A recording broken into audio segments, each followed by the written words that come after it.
Welcome to the Daily Coach's Sports Leadership Lessons, a reading of some of our greatest hits from more than 6 years of email newsletters that have been read by tens of thousands of leaders and learners. If you want our latest newsletter delivered to your inbox every day, you can subscribe for free at thedaily.coach/subscribe or follow the link in the description. Conflict isn't the problem, lingering is. It was the middle of practice. The scoreboard didn't matter. The opponent wasn't in the gym. But the frustration was real. Two players had just blown an assignment. Voices got sharp.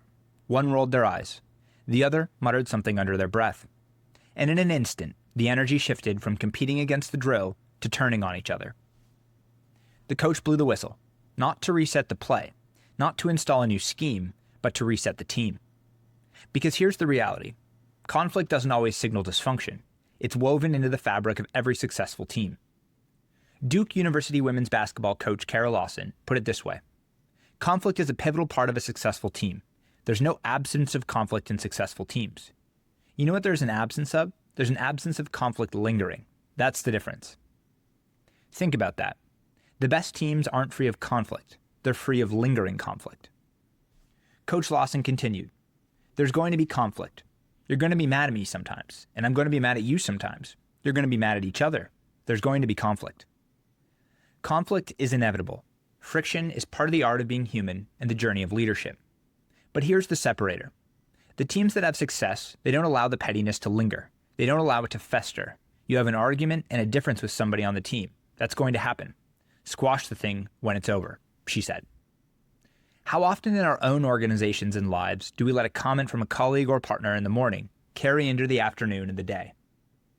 How often does a disagreement over strategy quietly harden into resentment? Leaders who understand they're in the people and relationship business, no matter the sector, understand what Coach Lawson is saying. Conflict happens.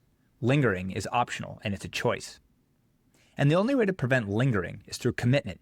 Commitment to the team, commitment to the bigger mission, commitment to one another. As Coach Lawson reminds her players, know there's going to be a conflict. It's a part of it. You commit to one another so that when there is a conflict, you're able to move past it.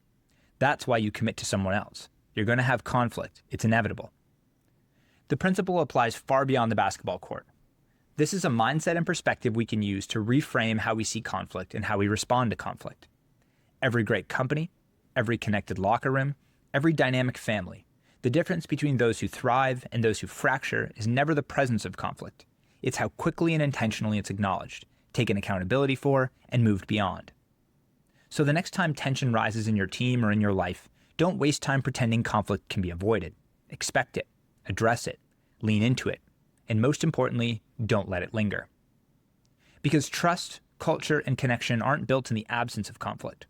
They're shaped in our response to it, and in the discipline and courage to squash it before it festers. Thanks for joining this episode of The Daily Coach. On behalf of Michael Lombardi, Coach George Raveling, and the entire Daily Coach team, we're grateful for your support. Remember, the most important person you will ever lead is yourself. Keep growing, keep learning, and most importantly, keep showing up.